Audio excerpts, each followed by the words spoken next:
7 gol tanpa balas. Garuda Muda dipukul telak. Tapi di Eropa justru ada kabar yang bikin dada fans menghangat. Jangan lupa subscribe dan simak informasi selengkapnya sebagai berikut.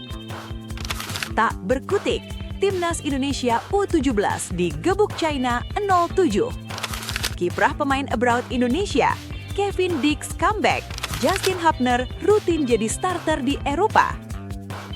Cedera awal musim sempat dikabarkan hengkang, Ole Romeni kembali bermain bersama Oxford United. Media sosial sedang panas. Timnas Indonesia U17 baru saja dihantam realita keras level Asia. Sementara di sisi lain, pemain-pemain abroad Indonesia justru menunjukkan tanda-tanda kebangkitan. Kontras, tapi inilah wajah sepak bola kita hari ini. Timnas Indonesia U17 dibuat tak berkutik saat menghadapi China U17 pada laga uji coba di Stadion Indomilk Arena Tangerang. Skor akhir 0-7, tanpa balas. Sebuah hasil yang menampar keras ekspektasi publik. Namun, ini bukan sekedar skor. Ini adalah alarm keras bagi Garuda Muda jelang Piala Asia U17 2026. Pelatih sementara Nova Arianto mengakui perbedaan level, intensitas, dan tempo permainan yang belum biasa dirasakan anak asuhnya. Pemain sudah berjuang maksimal, justru dari sini mereka harus belajar, tahu apa yang harus diperbaiki, tegas Nova. Dan menariknya, Nova hanya pelatih sementara. Laga ini dan satu uji coba berikutnya kontra China adalah masa transisi sebelum tongkat estafet resmi diserahkan ke Kurniawan Dwi Julianto. Coach Kurniawan nantinya akan memimpin Timnas U17 di Piala AFF U16 2026 dan Piala Asia U17 2026. Termasuk satu isu sensitif yang mulai ramai dibicarakan netizen, pencarian pemain diaspora.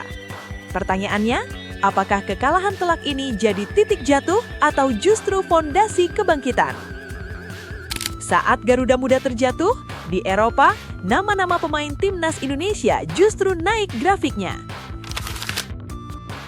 Kevin Dix, comeback langsung solid. Kevin Dix akhirnya kembali merumput di Bundesliga bersama Borussia Mönchengladbach, usai absen karena cedera. Comeback-nya langsung 90 menit penuh. Melawan Bayer Leverkusen, laga berakhir imbang 1-1. Tapi kontribusi Dix gak main-main. 5 defensive contribution, 3 sapuan, 1 intercept, 8 recoveries.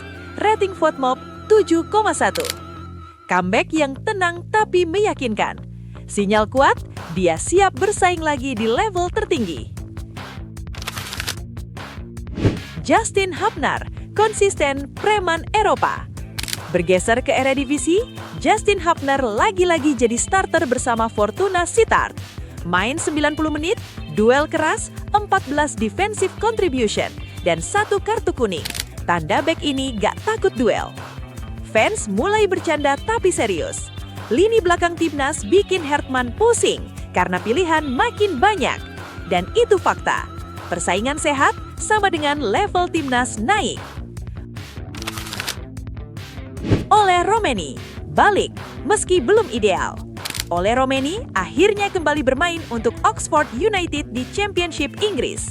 Masuk menit ke-71, sentuhan bola minim, rating 6,1. Belum spesial, tapi ini penting karena Ole baru pulih dari cedera panjang. Musim ini baru 11 kali tampil, artinya proses comeback baru dimulai. Dan dalam sepak bola, yang paling berbahaya bukan pemain cedera, tapi pemain yang pelan-pelan kembali lapar. Di satu sisi, Timnas U17 kalah telak.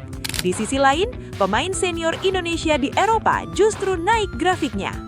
Ini bukan kontradiksi, ini fase.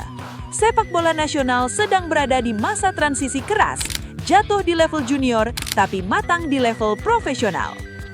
Jadi pertanyaannya sekarang, lebih penting hasil instan atau proses yang menyakitkan tapi jujur? Apakah era baru Timnas U17 di tangan Coach Kurniawan bisa menjawab trauma 0-7 ini? Dan dengan makin solidnya pemain abroad, apakah Timnas senior justru sedang menuju puncak? Tulis pendapat kalian di kolom komentar. Karena satu hal pasti, sepak bola Indonesia lagi diuji, bukan lagi dimanja. Indonesia Sepak Bola.